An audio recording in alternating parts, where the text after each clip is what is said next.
Ethan, what's wrong? You look like you've lost your best friend. Come on, it's a Christmas party. I jolted at the sound of Valerie's voice and found myself staring at her impressive cleavage. She bent down, concern evident in her expression. Valerie, my best friend's wife, was clearly trying to check in on me. "Oh, hey, Valerie," I said, forcing a smile. "Sorry, I'm just not really in the party spirit tonight. Got a lot on my mind." As I said that, I couldn't help but think of how much I dreaded hurting her. She didn't deserve what was coming. Valerie, clearly undeterred, pulled up a chair and sat next to me. "Cheer up," she urged, reaching for my hand. "Tell Aunt Valerie all about it." I shook my head. "Just thinking about some stuff I've got to handle next week. Not really looking forward to it." "Well then, why don't you come dance with me?" she said with a playful grin. Ryan and Claire seemed to be having the time of their lives on the dance floor. "Why don't we try to get just as many stares as they do, Then after I wear you out, you can buy me a drink and we'll chat. There's something I need to ask you." I let her pull me to the dance floor, finally giving in. As we moved to the music, Valerie melted into my arms, just like we used to in high school when we danced at those sock hops. But my mind wasn't fully on her. I kept glancing at Ryan and Claire, my wife, watching them from across the room. I replayed all the painful discoveries that had led to this moment and went over the plans I'd made to set things right and get the revenge I desperately craved. Claire and I had started our marriage deeply in love, as most couples do, and for years it felt like we were the exception. Our passion never seemed to fade.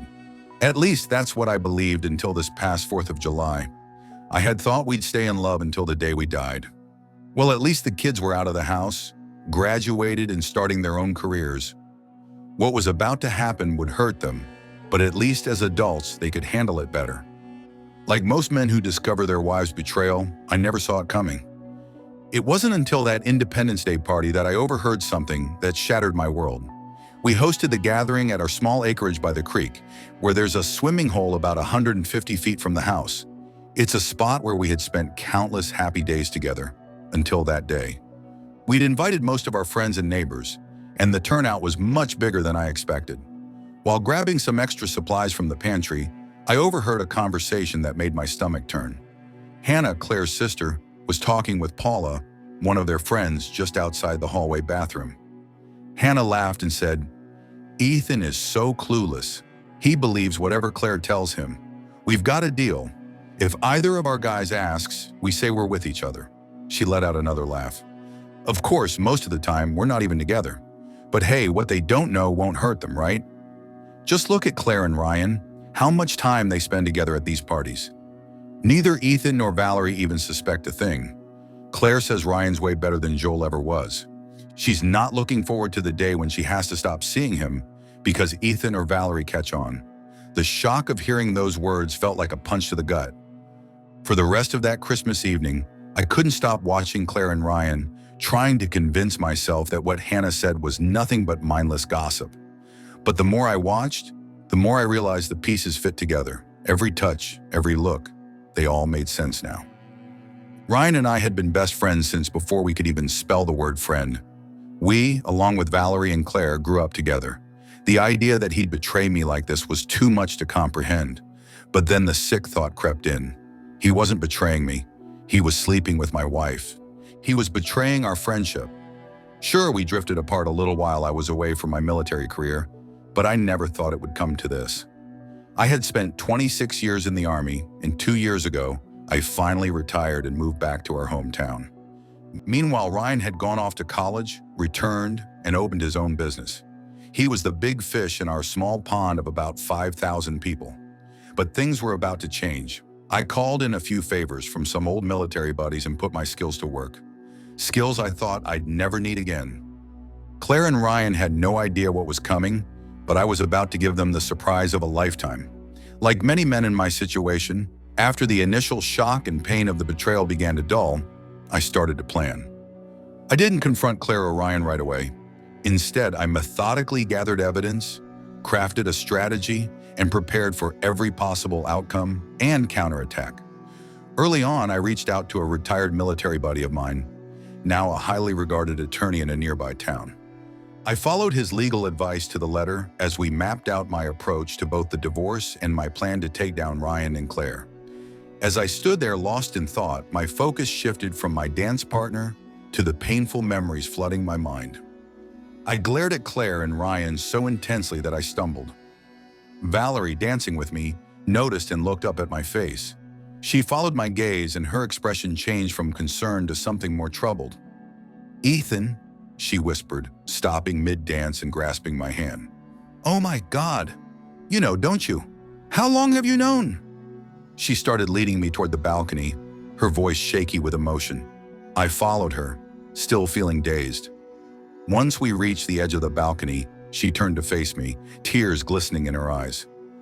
"I've had my suspicions for a while, but I finally got proof last week," Valerie confessed. "What about you? When did you find out? Why didn't you tell me? I was planning to talk to you about it tonight. What are you going to do now?" I could feel my chest tighten, the words getting caught in my throat. "Valerie, I'm so sorry," I managed to say. I'm going to ruin him. I'm dumping her as soon as I finish planning my move. I've been trying to figure out a way to do this without causing you too much collateral damage. I didn't want to hurt you." Valerie reached out, her hand gently caressing my cheek. "Ethan, honey, just do what you have to do. I know you'd never hurt me if you could help it. I've known that since we were kids." She paused, her voice cracking as tears welled up. Then she abruptly turned and ran back inside, leaving me standing there stunned, my mouth hanging open. A sharp pain tore through my stomach, nearly doubling me over. My mind raced back to that 4th of July party, the day I pretended to get drunk and head to bed early. I leaned over the balcony railing, retching as the memory came rushing back.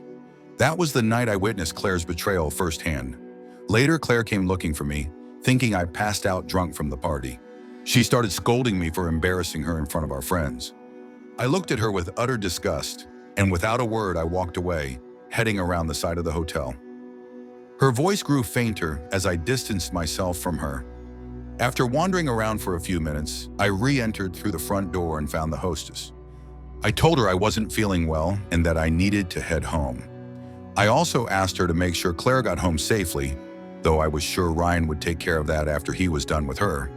Still, I thought it couldn't hurt to be cautious. Then again, I remembered Valerie had left and probably taken his car, so who knows? Oh well. Jolting under the hotel's portico, my mind returned to the painful things I had uncovered over the last 6 months. I thought about the videos my friends and I had gathered with hidden cameras. I also recalled the photos I had taken on that 4th of July, when Claire's infidelity was cemented in my mind. I had given her every opportunity to prove me wrong, but instead, she rushed straight to Ryan as soon as she thought I was passed out. They went into the guest room. Once I knew they were completely lost in their affair, I quietly cracked the door open and watched. Claire, the woman I once loved more than anything, was with Ryan. The sounds of their passion filled the room, moans and gasps that echoed in my head. The image of them together burned into my mind as they reached their climax. Afterward, Ryan kissed her tenderly, oblivious to my presence. I stood there, my fists clenched, holding back the urge to burst in and confront them. But I wanted more than just a heated argument. I wanted something deeper, more painful. Revenge. So I quietly took a few pictures, closed the door softly, and went back to bed. After faking sleep for a few minutes, I staggered back to the party after witnessing it all. I slipped between Claire and Ryan and forced a smile, the music and laughter of the Christmas celebration still echoing around us. I could barely contain my laughter as I watched Claire's face flush with embarrassment, followed by that familiar, furious expression. "Ethan, you've had way too much scotch tonight. Behave yourself, and maybe you'll get lucky tomorrow." "Well, Claire, you look like you could really use some good sex. I just thought I'd offer my services so you wouldn't have to settle for Ryan." Her face turned pale, and with a tight-lipped smile, she shot back and turned on her heel, walking away in a huff. Not that it mattered. Even if I'd wanted to touch her that night, it wasn't going to happen. She'd made that perfectly clear. The next day, July 5th, I got serious. I started reaching out to my friends, formulating plans. All summer, we had a steady stream of visitors, each contributing time and expertise to the plan. Some even invested in the new company I had set up. The first order of business was to start buying shares in Ryan's computer consulting company. It was a closely held entity, and I knew for a fact that several of the original investors were looking to sell their shares. Ryan had been siphoning off the profits for years, legally as far as I could tell, but he paid himself and a few of his buddies ridiculous salaries, while the other shareholders were left with scraps. So my friends and I crafted a not entirely legal plan. Each of them bought up shares, staying just under the radar for reporting majority ownership. Ryan had no idea because the names on the reports meant nothing to him. He continued voting on behalf of his shareholders like nothing was wrong.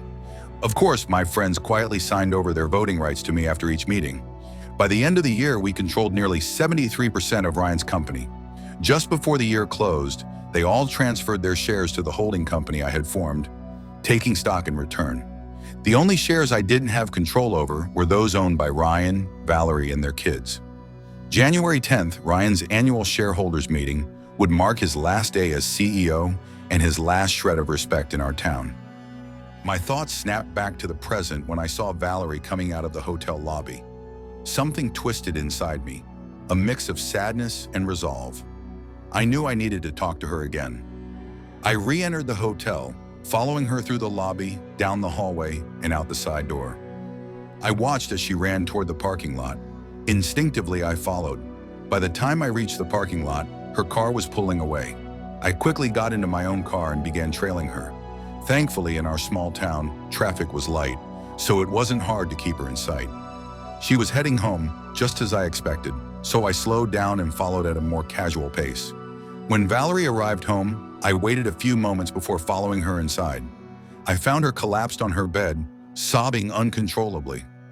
I'd always had a soft spot for Valerie. In another life, she might have been my wife if Ryan hadn't swooped in while I was away in basic training all those years ago. We'd been close friends since grade school, even dated a bit in high school. But when I left for the Army, things between her and Ryan got serious. I sat on the edge of her bed and gently gathered her into my arms. She clung to me, her sobs shaking her whole body.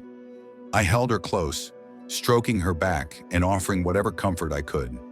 Eventually, her sobs quieted, and she pushed herself away from me, looking up with tear-filled eyes. "Oh God, Ethan, I'm so sorry. You're hurting so much, and here I am, dumping my sorrow onto you.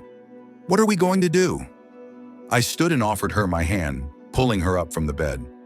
"First things first, you're going to make us some coffee. And while we drink it, I'll fill you in on the plan for the attack that's going to happen in a few days." Her eyes widened.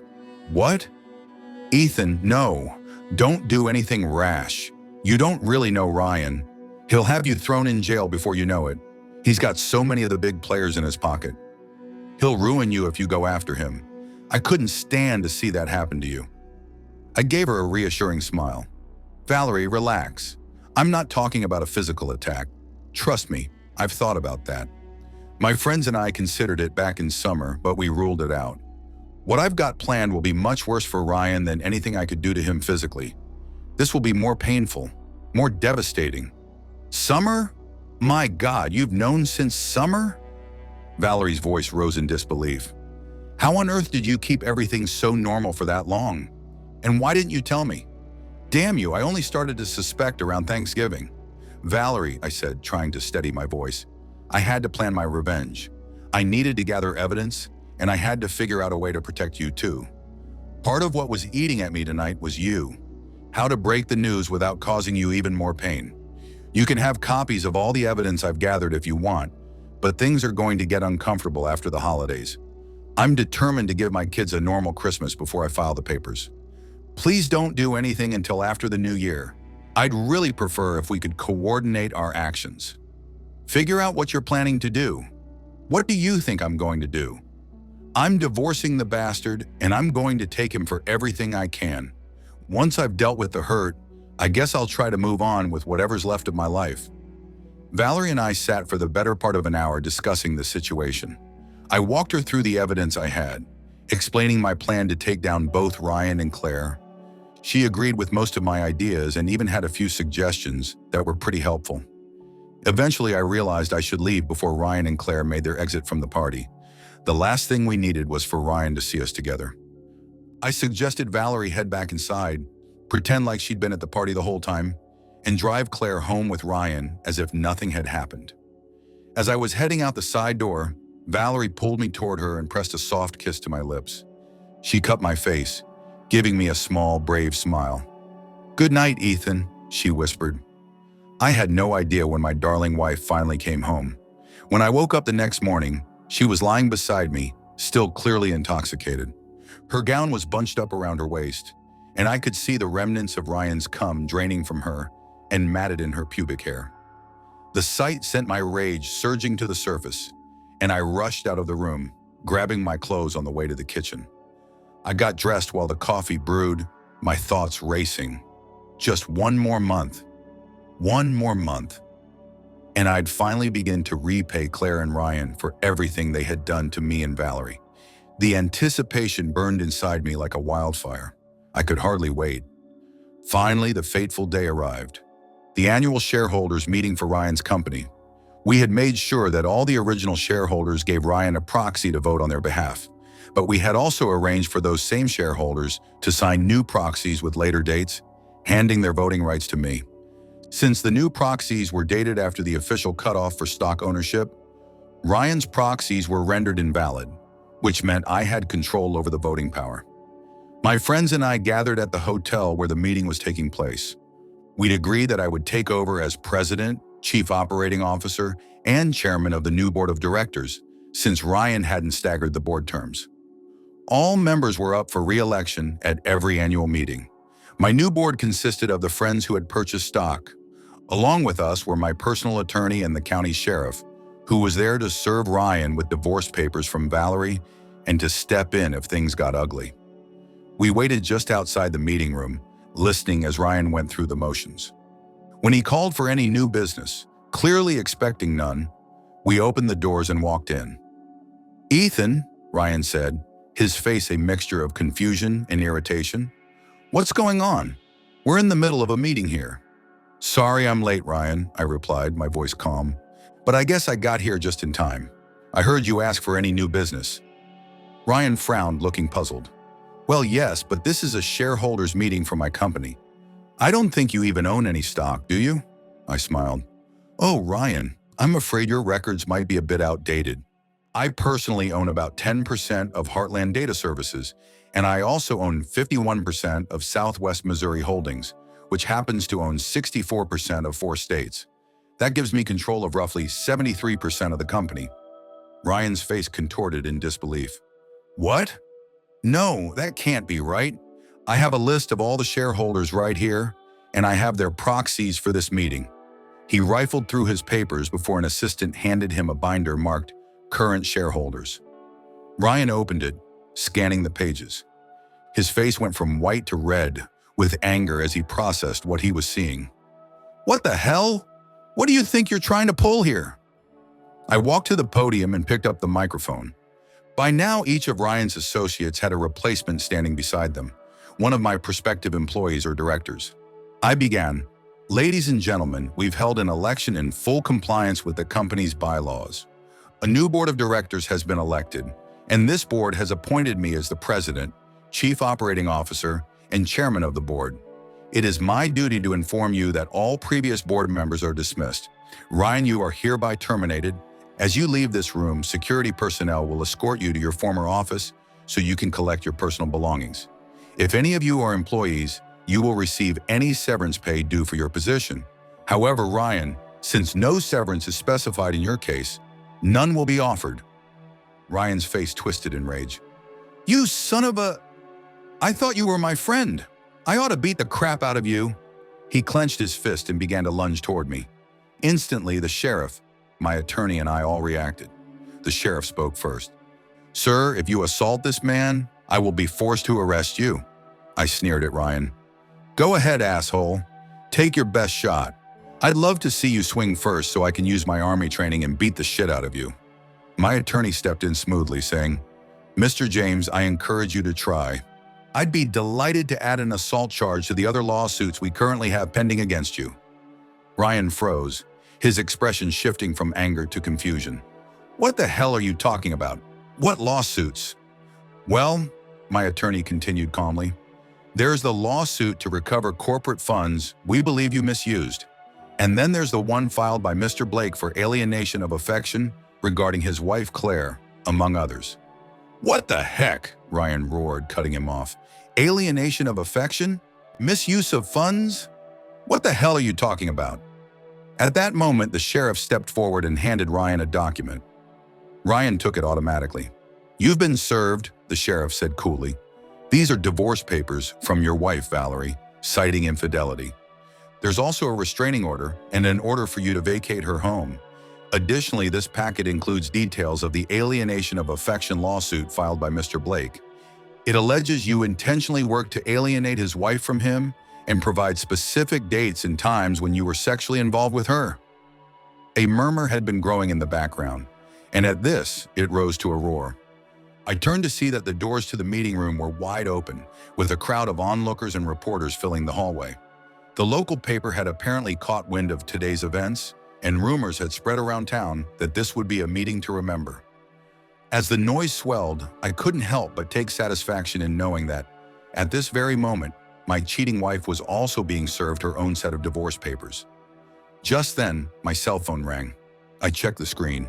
Sure enough, it was Claire. I smiled and answered, Hey Claire, I'm a little busy right now. Can this wait? You bastard, she screamed into the phone. Divorce? You accuse me of infidelity? What the hell is wrong with you? I cut her off, my voice cold. Claire, shut up. Go inside, watch the DVD in the player, then pack your things and get the hell out of my house. I've got business to deal with here with your friend Ryan. I hung up and turned off my phone without waiting for her response. The local newspaper had a field day with the story, and it didn't stop there. It was picked up by the national media and made headlines on business pages across the country. Our company had connections nationwide, and the scandal made waves far beyond our little town. I even received calls from old army buddies, many of whom admitted they had suspected Claire had been cheating on me while I was deployed.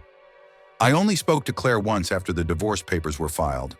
Like most cheaters, she believed she could somehow manipulate the situation and convince me to drop the case. We met in the attorney's office and she made one final offer, her voice full of contrived sweetness. Ethan, can we please talk about this just once? She pleaded. Honey, I know your feelings were hurt, but Ryan meant nothing to me. It's always been you. I've loved you since we met in grade school. Just give me a few minutes, and if you still want to go through with it, I'll sign the papers. I glanced at the two attorneys standing beside us, then turned to Claire. All right, I said, I'll listen, but the attorneys need to be present, and I want the entire conversation recorded. If you agree to that, I'll hear you out, just this once. Oh, Ethan, she said with a sigh. We don't need attorneys for a simple conversation, do we? After all, we used to talk all the time. What's changed? You know damn well what's changed, Claire. You could twist something I say or allege I said something that could mess up the divorce proceedings. I'm not taking that risk, so it's either with attorneys and a recording or there's no talk. Take it or leave it. Reluctantly, she agreed and we sat down for our discussion. Once we were settled in the conference room, Claire began. Ethan, you're blowing this whole thing out of proportion. Yes, I cheated, and I'm truly sorry. But does that justify throwing away 25 years of marriage? Haven't you ever made a mistake when we were apart? Ryan kept coming on to me until I gave in. I'm not proud of it, but it's not worth ending our marriage over. Is one mistake really enough to kick me to the curb after all these years? I stared at her in disbelief before replying, No, Claire. If it had been just one time, maybe I could have forgiven you. But it wasn't, was it? I have proof that you've been screwing Ryan for months. God knows how many other men there have been over the years. How about Joel? Care to tell me his last name so I can have a chat with him? Or maybe we should talk about all the guys you slept with while I was deployed? Several friends have come forward telling me they suspected you cheated while I was away. What about them? Claire's expression shifted from shock to fury. Her face flushed red, and she started shouting, You bastard! How dare you accuse me like that? When we were younger, you'd just take off on your deployments, leaving me alone to take care of the kids and run the house by myself. Did you ever think about my needs? I needed someone to tell me I was desirable. I needed company, someone to talk to. Yeah, I had male friends while you were gone. So what? It didn't cost you anything. You were too busy with your duty. I wouldn't be surprised if you had some bar girl on the side. But of course, your loyal friends would never tell me. She stood up, her anger boiling over. I only slept with other men twice during our marriage while you were home, and it didn't cost you a damn thing. I always made sure you got your share, even after being with Joel or Ryan. How dare you say I wasn't a good wife? I played the role perfectly. Went to all those military functions, smiled and agreed with those simpering wives of your superiors, even when I couldn't stand them. I supported your career, and now you're just going to dump me because I had a few friends you didn't like? You can go to hell. With that, Claire grabbed the divorce papers, angrily scribbled her signature, and shoved them toward the stunned attorneys. She looked around the room, her eyes blazing, then spat out, "Rot in hell, all of you!" Before anyone could respond, she stormed out of the room and disappeared. A couple of weeks later, Claire rented a U-Haul, packed up her things, and moved out. Our sons told me she'd relocated to a small retirement community in Florida. I haven't seen or spoken to her since that day. The property settlement worked out in my favor. Claire had been so furious during our meeting that she didn't pay much attention to the details of the agreement. Her attorney either wasn't very competent or was too shocked by her outburst to intervene. Regardless, I walked away with the lion's share of our assets. One of the reasons for the delay between discovering her affair and filing for divorce was to give me time to safeguard certain assets. While I couldn't move much, I managed to protect what mattered. In the end, Claire got half my pension and half of our brokerage account. But I kept the property, which had been in my family before our marriage, and I held on to my controlling interest in Ryan's company. Altogether, I retained more than 80% of our assets. Even with what she received in the divorce, Claire was able to live comfortably. But it seemed her reputation followed her. And every time she got serious about a man, they found out about her past. I couldn't help but feel a little sorry for her. But honestly, wouldn't you want to know the full story if you were dating her? As for Ryan's company, my friends and I took it private, overhauled the business, and eventually went public again, making a fortune on the stock. We brought in professional management and listed the company on the NYSE. I stepped down from the board, and my new wife and I have been traveling the world ever since. She ended up with almost all of Ryan's company stock in the divorce, and when we went public, she made a nice profit as well. Things in town got so bad for Ryan that he had to move away. Last I heard, he was managing a small grocery store about 100 miles from here, living in a one-bedroom, low-income rental unit. Revenge, as they say, is sweet, and sometimes you even get to make a little money when you dump a cheating spouse.